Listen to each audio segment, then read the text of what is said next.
This week, a farmer from Kenya challenges Western climate activists to live sustainably in rural Africa. But first, we unpack why fossil fuels might be the key to ending poverty for millions.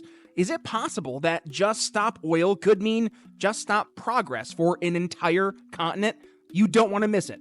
Welcome to the Brian Nichols Show. Instead of focusing on winning arguments, we're teaching the basic fundamentals of sales and marketing and how we can use them to win in the world of politics, teaching you how to meet people where they're at on the issues they care about. Welcome to the Brian Nichols Show. All right, and with that, discussing fossil fuels for Africa. Joining us here on the Brian Nichols Show, Jusper Machogu. Welcome to the program, Jusper. How are you doing? I'm good.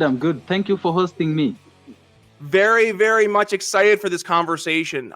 You're doing the Lord's work out in Africa, and I really wanted to not just learn what you're doing, but I also think help promote why you're doing what you're doing is very important from a global scale, but also kind of talking about the elephant in the room, where we are as a society when it comes to looking at alternative forms of energy and why fossil fuels are still the number one area that you're focusing when it comes to bringing Africa some different options when we're talking about energy independence and actually helping excel Africa. So I'm putting the cart before the horse here, Jasper. Do us a favor first. Introduce yourself here to the Brian Nichols Show audience and why the focus on fossil fuels for Africa. Yeah, so my name is Jusper Machogu from rural Kenya, a place called Kisii. So last year, about 2 years ago, I started this campaign because, like, I know let me start with, I'm a small-scale farmer from Kisii, Kenya. I'm an agricultural engineer. I have a bachelor's degree in agricultural engineering, so that's my my profession. But like the biggest thing that I'm doing in my community in Africa is I'm saying fossil fuels for Africa, because as a farmer, I've came to realize that what Africans really need to flourish is fossil fuels. And that's not just about farming. That's not just about energy. It's much, much more. Tell us more about that. What is it specifically about fossil fuels that you've identified that will help propel Africa to truly flourishing versus where you guys are today? Okay, so number one, I'm going to talk about energy because like the energy industry is driving every other industry. So if you look at our energy, how Africans consume their energy, produce their energy, produce to consume, you find that in sub-Saharan Africa, that's about 49 countries, excluding a few countries up there, maybe just a few countries. So 49 countries. In sub-Saharan Africa today, about almost 90% of our energy is coming from burning biomass. Biomass is a fancy term for cow dung, crop residue, firewood, charcoal. That's where our energy is coming from. When you go to these Western countries, civilized countries, you realize that more than 80% of the energy is coming from burning fossil fuels, not biomass. And that beats me because like there is no way we're going to industrialize minus fossil fuels. There is no way we're going to industrialize. There is no way we're going to set up industries or factories over here while we burn biomass. That is like a very low energy dense form of energy compared to fossil fuels. So I know most people at the moment they are saying what Africa needs is solar and wind, but that's just electricity. If you came to Kenya today, you're going to realize that about more than 80% of our population have access to electricity, but how much do we consume? So little. If you came to my family, I come from a family of comprising a family of 6 members, but look at how many kilowatt hours of electricity we consume per month. So I'm going to give you the figures. So my family consumes 12 to 16 kilowatt hours of electricity per month. 12 to 16. An American refrigerator consumes 45 units per month. You can imagine that. So this, like I come from a family comprising of 6 members. So you can imagine how much electricity I consume personally. That is so little. 2 kilowatt hours of electricity per month. Because what do we use electricity for? Just powering lighting, maybe charging my phone, my laptop, TV, radio. That is it. Nothing more. We don't have refrigerators. We don't have microwaves, laundry machines. We don't have all of that. So it boils down to poverty, like a poor people. They don't have those fancy gadgets. They're going to consume so little electricity. And when we talk about solar and wind, we're just talking about electricity. So I'm talking about fossil fuels that power industries, they power transportation, they power a lot of stuff. So that's number one. And it beats me that we consume so little energy, so little. A good example is what was found in 2015. So a person in the US, an American, is consuming in 19 days. This person is consuming the amount of energy that a person in Uganda is consuming in 1 to 2 years. Wow. You can imagine that in 19 days. That is so we are an energy impoverished continent. I think so. We produce a lot of. Africa has got abundant fossil fuels, but most of our fossil fuels is going to these Western countries who are saying they want to phase out fossil fuels. More than 75% of our oil is going to these countries. 45% of our natural gas is going to these countries. It's going outside Africa. And that's why we consume so little fossil fuels. At the moment, if like the whole of Africa is consuming about 4 million barrels of oil per day. 4 million. Let me give you an example. So a good example is what the US is consuming. 20 million barrels of oil per day. Africa comprises of 1.4 billion people. The US comprises of 330 million people. It's crazy, right? Yes. Yeah, so to say the least. One. Well, and Jasper, really quick, I'm so glad you've painted this picture, because I think part of the problem is that a lot of folks on this side of the aisle, or this side of the ocean in this case, our context is all based on all we've seen, all we know, all we see on the news, right? So to hear your firsthand, not just experiences, but just laying down the facts, you hear a lot of folks, and I'll just, for the sake of our conversation today, I'll lump them more on, we'll say, the moderate left-leaning side of the political aisle. A lot of the do-good folks, they see they see solar, they see wind, and they think, yes, we're saving the world. But to your point, that only is the tip of the iceberg when it comes to the actual energy production. And if it's talking specifically about electricity, in the very few things that you're leveraging right now that leverage electricity, it's like we're building a solution for a problem that doesn't exist. But what you're referencing here is, now let's really take into consideration the true fossil fuels that Africa is more or less just exporting away, that you could leverage here internally. Like, stop giving the fossil fuels to these countries who they say, we're going to cut all of our fossil fuel production or usage by 2030, 2035. Let's instead, if we're African countries, let's keep that in-house, and let's use that to help us continue to advance and flourish as an African continent. Is that more or less what I'm hearing from you? Yeah, that is just it, man. That is just it. Yeah. So number 2, I'm gonna talk about the 4 pillars of modern civilization. So I'm gonna talk about plastics. So there is this energy historian. I don't know if you've heard of him. His name is Vaclav Smil. He's from Canada or something. So Vaclav Smil has done a lot of good work when it comes to. You can read his book. His latest, I think, is okay. So he has got very many books on energy, but there is one that is really amazing, how the world really works. That is going to blow your mind. So he says that, so life today, modern life as we know it, it starts from a maternity which is covered by plastics. Like the maternity is full of plastics, the gloves, the syringe, all of that plastics. Actually, more than 25% of hospital equipment is made of plastics. So you can imagine that. So modern life as we know it starts in a maternity covered with plastics. and ends in ICU covered with plastics. And that doesn't cover what plastics do, because like if you look at cars, if you look at your phone, everything around you is literally made of plastics, and they made life so cheap. Hey folks, I want to take a moment to talk about something that has truly changed my life, and that is Cardio Miracle, our incredible studio sponsor. Now, I'll be honest, when I first heard about Cardio Miracle and their claims about improving heart health, I was skeptical. But after using it for just about 2 months, I was absolutely blown away by the results.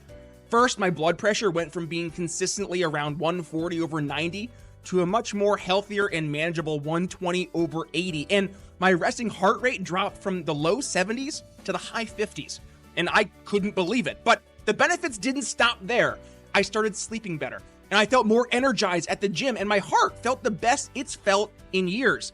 And it's not just me. Hundreds of you, our amazing listeners, have reached out to share your own incredible experiences with Cardio Miracle.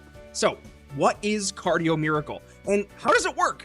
It's a carefully crafted supplement that harnesses the power of nitric oxide to support optimal heart function.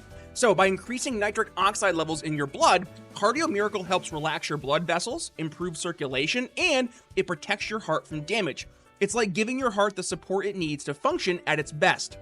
And here's the best part. We've got an exclusive offer just for you, our loyal listeners here at the Brian Nichols Show. When you head over to cardiomiracle.com and use code TBNS at checkout, you'll get an extra 15% discount on your order.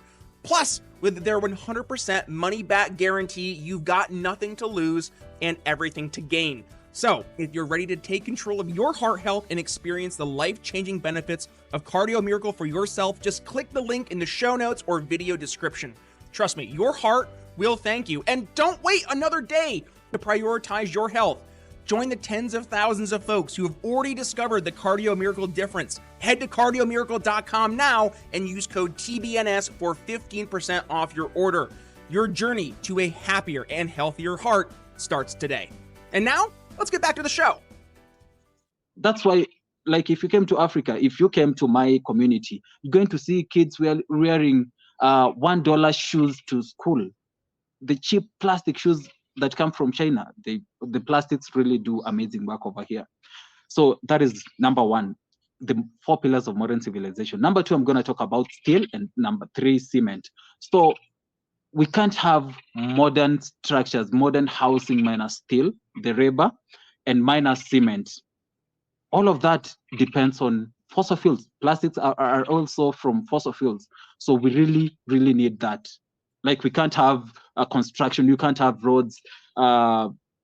Think of it, you name it. You can't have all of that minus concrete and steel. You can't have farm machinery minus steel. Mm-hmm. You can't have industries minus steel. Like, steel is very, very essential. Number 4, I'm going to talk about fertilizer. So the 4 pillars of modern civilization, fertilizer. But number 3, on why fossil fuels for Africa, let me talk about agriculture, because that is going to, fertilizer is going to blend in. So number 1, I said energy. Number 2, I've said the 4 pillars of modern civilization. Number 3, I'm going to talk about agriculture.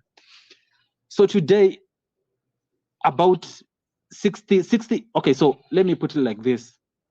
If we want to improve the lives of Africans, if we want to improve the life of an average African, you're going to realize that 6 to 7 out of 10 Africans rely on agriculture for livelihood. That's where we getting, so that's how we're meeting our basic needs, how we feed ourselves.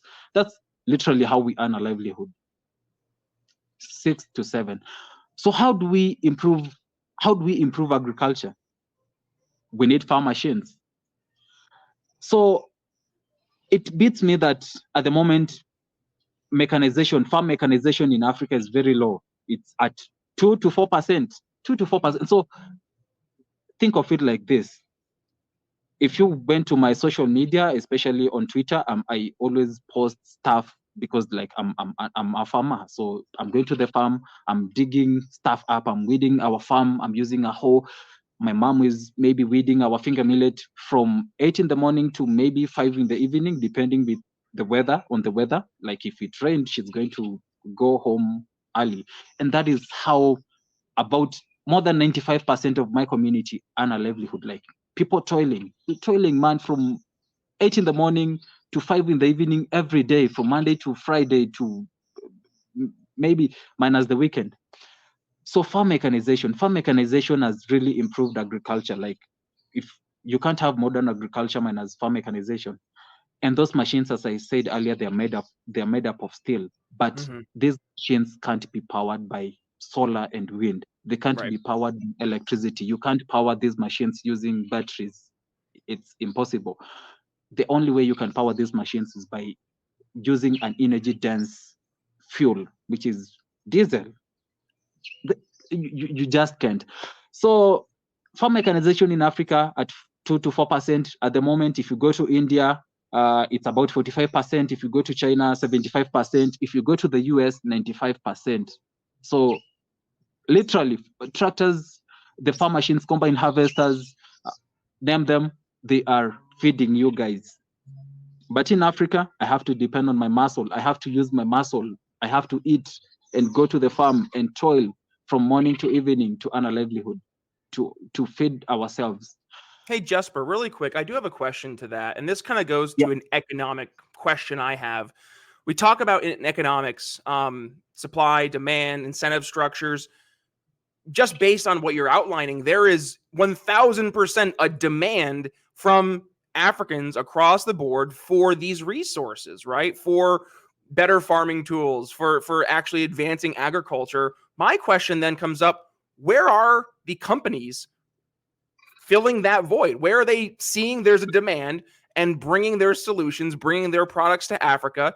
They can make a lot of money, right? Because now they're presenting a solution to a populace that needs it. And then obviously Africa is getting the resources they need to progress. Is it a matter of there just isn't the dollars in Africa to go towards these companies to bring these resources in? Or is there something else I'm missing? I think it boils down to poverty. Like people over here are very poor. Let me talk about my community because that way I'm going to paint a better picture. So over here we have families, like a whole family. A good example is my family, although we are better off, but most families over here in a year, like in a full year, they're going to save less than 200 USD in a whole year. You can imagine that. And that depends with maybe if you have kids who are in school, you're not going to save anything. Like you're going to struggle to feed yourself from day to day. You're going to struggle to pay school fees for your kids and stuff like that. So these people are very, very poor. You can imagine a whole family making 200 USD per year. How do they manage to afford a tractor costing, say, 12,000 or 15,000 USD? It's almost impossible. But we can get second-hand tractors maybe from Japan. But now another big problem is policy. Policy, we have the UN, the IMF, and World Bank meddling in our business. These particular organizations don't want the African continent, they don't want the Africans to flourish. Why? They just need to, I don't know. I feel maybe it's because if we flourish, we're going to need our phosphate rock, which is found in Morocco. We're going to need our oil. I told you 75% going outside. We're going to need that. We're going to need our natural gas for fertilizer. We're going to need our resources. We're going to need our gold. So I don't think they will want that. Let me ask this. At what point does Africa say, well, that's too bad, and we're going to just keep everything that we produce in-house? It's going to better us. It's going to push us forward. It's going to propel us to a better future. What happens then? I think that's going to happen. Look, a good example is whatever is happening in Kenya at the moment. Some people refer to it as anti-government protest. Others refer to it as anti-bad governance protest. But whatever it is, literally the IMF told our government to enact these stupid policies that are going to hurt the common Kenyan, policies that are going to ensure that this Kenyan is suffering, they getting overtaxed, like everything, taxation on everything, bread, cars, fertilizer, fuel, everything, even cancer treatment, like tax on everything. And so what the common Mwananchi said, the common Kenyan said is, we're not going to listen to the IMF. And that's why, like, you see them carrying posters up saying, we are not an IMF. There is a word which starts with the letter B. So we are not something of the sort. So anyway, eventually, inevitably, it's going to happen. We're going to say we're not going to listen to these neo-colonial whatever policies. We're not going to listen to these neo-colonial organizations like the UN, the IMF, and World Bank. And that's how we're going to beat poverty. That's how we're going to start using our own resources. That's how we're going to start using our own fossil fuels, because like we have plenty of that.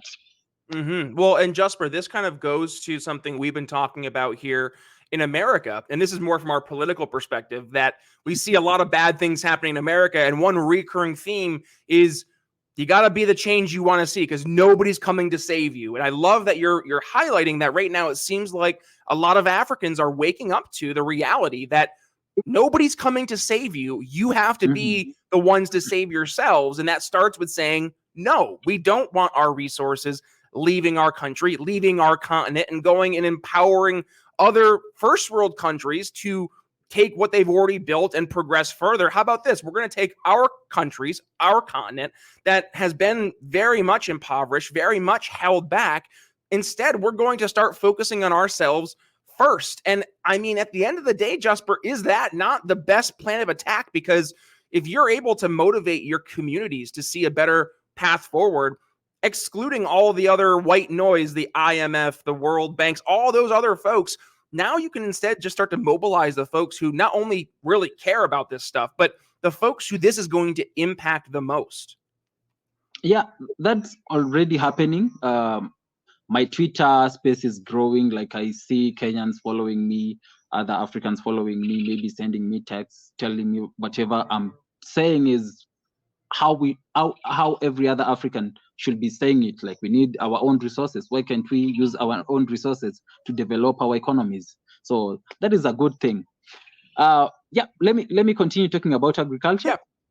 Oh yeah. So as I said earlier, number one for agriculture. Okay, I should have said fertilizer number one, but I said farm machinery. Well, let's go on with that. So a good. There is this good example. Like, it's a good statistic, a great fact. Let me put it like that. So back in 1800s, a farmer in the US, an American farmer, was putting up to 10 minutes to produce a kilo of wheat. 10 minutes. Like, you had to work for 10 minutes in your farm to produce a kilo of wheat. Today, that farmer uses about 2 seconds of their time to produce 1 kilo of wheat because of farm machines. So you can imagine, like, a combined harvester is going to replace, let's say, 1,000 people working. Like, it's going to cut the heads of, let's say, wheat. It's going to thresh. It's going to winnow. It's going to even pack. It's doing all of that simultaneously. I show people how my mom is weeding her wheat, planting her wheat, finger millet, sorry. How she's planting her finger millet, weeding it, and then cutting the head. She's like kneeling down throughout the day, cutting the head like that. And that's what happens throughout these African countries. We don't want that. That's why I'm saying, let's end toil in Africa. I hear people say, just stop toil, just stop oil. I'm saying, just stop toil. Let's end toil in Africa. Number two, I'm going to talk about fertilizer. We really need fertilizer. And what the crop needs is NPK. Those are the macronutrients, NPK. N stands for nitrogen, P for phosphorus, K for potassium. That's what the crop really needs.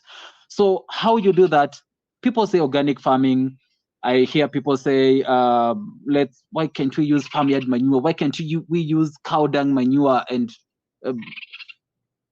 these people don't know they don't know what goes into producing a bounty harvest. Let me put it like that. So what crops really need is the NPK. How do you get the nitrogen? Nitrogen is like the most important.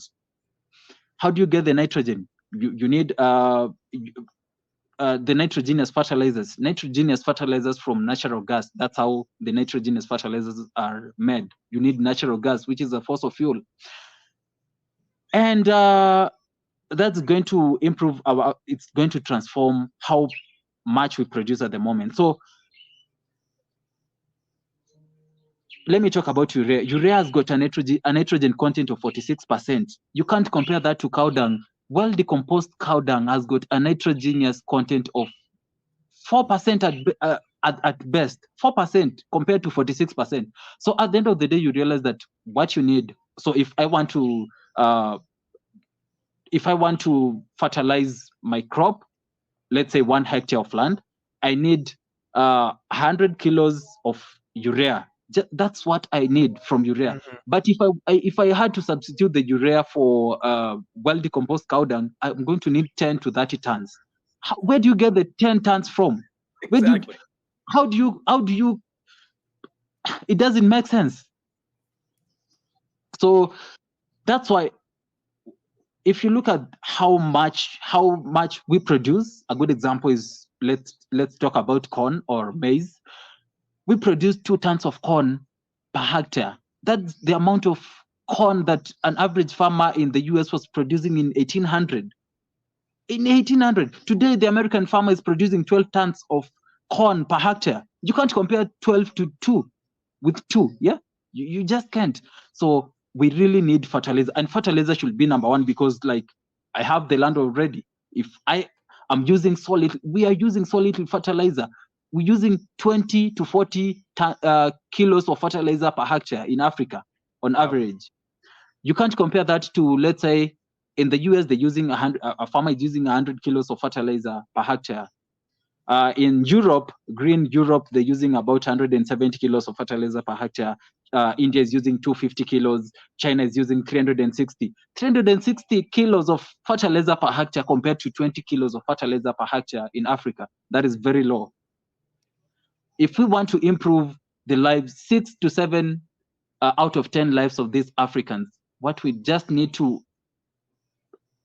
improve on is fertilizer. Like, if these people had access to cheap fertilizer, they'd produce so much food that they could feed themselves, beat hunger, beat poverty. Attention, Brian Nichols Show listeners. Mark your calendar for October 7th through the 11th, because the Expat Money Summit is back and better than ever. This online event hosted by expat expert Mikkel Thorup is your one-stop shop for learning how to craft your ideal international lifestyle. From acquiring a second passport to diversifying your finances offshore to investing in international real estate, you're going to learn from over 40 experts, including big names like Dr. Ron Paul and Doug Casey. And the best part, it's completely free to attend. Just head over to expatmoneysummit.com to reserve your complimentary ticket. Take the first steps towards securing your freedom and wealth abroad at the Expat Money Summit. One more time, that's expatmoneysummit.com. And now, back to the show. All of that. Okay, so number 3. So I said fertilizer, I've said farm machines. Number 3 is going to be irrigation. Irrigation is going to be a game changer, because why should we rely on rain-fed agriculture? Like, you have to wait for the rains so that you can plant your maize, when we could literally irrigate our lands and produce crop throughout the year. How do you irrigate your land? You need fossil fuels, maybe for pumping the water, maybe for drilling boreholes, maybe for desalination of ocean water or salty water. You need the plastics, the piping. You need maybe if you want to have greenhouses for your crops, you need. At the end of the day, you realize that we need fossil fuels. Number 4, I'm going to talk about value addition, and that is the end of agriculture. Value addition, like we need industries, industrialization. I know people say technology, they say Facebook, they say TikTok and stuff like that. People don't appreciate industrialization, like industries. Look at China. China is doing a lot of great work. Like, we should be copying whatever China is doing. Like, China has done what the West did in maybe 100 years, in 30 to 40 years. So like China is consuming a lot of coal. It's consuming a lot of oil and natural gas. And value addition, industrialization. So with value addition, we don't have to send our raw products to these Western countries. I know, like market. If we want to sell stuff to the US, it's good. If somebody wants, if a farmer wants to sell their produce to the US, if we want to sell our gold to the US, what we need to do is value add the gold. Like we shouldn't be selling raw stuff to these Western countries. That is all I'm saying. And that is going to ensure that we have factories, we have industries set over here, industries that are going to rely on energy from fossil fuels. And these industries are going to end youth unemployment. And yeah, that's why I'm saying fossil fuels for Africa. I love it. And with that, Jasper, that's perfect timing because we're getting hard pressed for time here. So what I want to do, I have one final question for you. You teased this earlier, and I think for context, this is an important question for me to ask. You mentioned the Just Stop Oil people, and you had a little bit of a laugh when you mentioned it, and I think my audience agrees. But you see this on social media, and you mentioned that a lot of your neighbors in Africa, they have smartphones or laptops, so I'm sure that they're connected and they're seeing these protests. These hyper privileged white folks in Europe and in America, they're blocking roadways, they're destroying works of art. They're being they think they're being a hero, right? They think they're doing the right thing. But from your perspective, being someone who's leading for promoting of fossil fuels in Africa, I mean, I had Alex Epstein on the show here back, 4 years ago, and we were talking about his book, In Defense of Fossil Fuels. So we see the argument, we hear the argument, but when you look at those Just Stop Oil folks, Jasper, what's the perception? What do you guys think when you see those types of folks protesting on social media? Is there as much of a just really reaction that we have on our side of the aisle, or is it even more frustrating because you understand that this stuff is what literally can help make your community better? Whenever I see the Just Stop Oil movement or whatever they do, blocking roads, blocking airports and stuff, spraying this expensive gallery and stuff like that, whenever I see that, I feel like these people are just spoiled. These are the kind of people who think that food comes from grocery stores. It doesn't come from farming, So yeah. Anyway, what I have managed to do is I have this sustainable internship program for this kind of people. Like if you're saying sustainable living, if you're saying we should be worried about climate change, why don't you come to Africa? Come to rural Kenya, Kisii, Kenya. I'm going to show you how. I'm going to ensure that you know how to produce your own food sustainably. I'm going to ensure that you fetch water from 600 meters away, clean water for your use sustainably.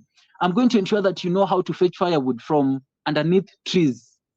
You fetch the sticks and you know how to light a fire and cook your own food sustainably. That's what I'm offering these people, instead of you going to maybe blocking a road and going to jail, because like I've seen some of them being jailed five years. You don't need jail time. Come to Africa, live what you preach, live sustainably. I love it. Jusper, we are with that going to put a pin in today's conversation. I want folks to go ahead and reach out, learn more. I know you have an amazing Substack you're doing some work on, as well as you mentioned the social medias. You're over on Twitter, x.com. So just really quick for the audience, fill us in. Where can they go ahead, support the Substack, support the link or the Twitter, and I'll make sure we include those links in the show notes. Yeah, I don't know if people in the West know about Bitcoin. You can support me using Bitcoin like that. Instantaneous. By the way, Jusper, we do know about Bitcoin, and a lot of us we're on board with it, so that's good to know. Okay. Yeah. So yeah, I'm going to send you where people can support me on Bitcoin and maybe buy me a coffee. There you go. Awesome. And all those links, social media, the Bitcoin links, buy Jasper a coffee. That's right. All those in the show notes. I'm also going to include the link to the conversation with Alex Epstein in defense of fossil fuels. We actually were breaking down the Down to Earth docuseries that was over on Netflix starring Zac Efron back at the beginning of the pandemic. Really great breakdown there with our good buddy Alex Epstein. So I'm going to include that in the show notes. Go ahead, check that episode out. And with that being said, Jasper, it has been an amazing conversation. Thank you for joining us today. Any final thoughts as we wrap things up? No, fossil fuels for Africa. There you go. Jasper, thanks for joining us. Thank you. All right, folks, that's going to wrap up our conversation with Jusper Machogu. I hope you got some value from it. I know I certainly did. And as I mentioned there in my wrap up with Jasper, I'm going to include the link to our conversation with Alex Epstein in defense of fossil fuels in the show notes. I didn't realize when I was recording with Jasper that my conversation with Alex was actually before we started the video version of the show on YouTube. So I don't have a video to share with you for our conversation with Alex Epstein, so you'll have to listen to the podcast version of the show. Again, link is going to be in the show notes. But folks, in terms of supporting the show, in terms of how you can help grow the show, a couple of different things. First, please go ahead and give it a share. When you do, tag yours truly at B Nichols Liberty. And if you really want to go ahead and promote this show with Jasper, I'm going to include his social media links as well. Go ahead, give him a tag. And then for the actual podcast or video version of the program, you can find us over on YouTube, Rumble, where else? Twitter, Facebook, wherever it is you consume your video versions of your favorite pieces of content. You can find the Brian Nichols Show. So please do us a favor. Hit the subscribe button, hit that little notification bell, and of course, head down below into the comments. Let us know your thoughts. Did you learn something new today? We want to hear about it. Also, you can go ahead and find the Brian Nichols Show on your favorite podcasting platforms like Apple Podcasts, Spotify, YouTube Music, Podcast Addict, and more. Just hit subscribe. And of course, head into the archives. You're going to see over 880 episodes of the program. That's because we only have that as the source of truth for our entire historical record of the Brian Nichols Show, because some of our episodes, specifically from 2020 through 2024, they were a little too spicy for YouTube and the social media entities out there. So we had to remove those because we didn't want to have our entire channels nuked. So you want to check out some of those more spicy episodes, specifically talking about COVID, the jab, all that fun stuff from 2020 through 2024. Head to briannicholsshow.com or your favorite podcast catcher. All those episodes can be found over there. And one final plug, that is to please support the folks who support us. And that is our amazing sponsors like Amp America, who is our amazing sponsor here at the Brian Nichols Show. Really excited to be part of the Amp America team. Also, our amazing studio sponsors, Cardio Miracle. I told you guys why I love Cardio Miracle so much during the episode. But at the end of the day, folks, it is literally a life changer. My life is immeasurably better from where I was back in March of 2023. When I first started Cardio Miracle to where I am today, my resting heart rate, my blood pressure, all of that and more, just night and day. So you want to experience the Cardio Miracle difference for yourselves. I'm not pushing a hard sell here. Like I see the value. I know the value. I know you're going to see it for yourselves too. Give it a month. You're going to be blown away. So one more time, link for Cardio Miracle in the show notes. Use code TBNS for 15% off your order. Folks, please support the folks who support us. That's our amazing sponsors. So with that being said, it's all I have for you today. We have another Brian's Briefing coming up on Wednesday, so make sure you've tuned in for that. Otherwise, it's Brian Nichols signing off here on the Brian Nichols Show for Jusper Machogu. We'll see you next time. Thanks for listening to the Brian Nichols Show. Find more episodes at briannicholsshow.com.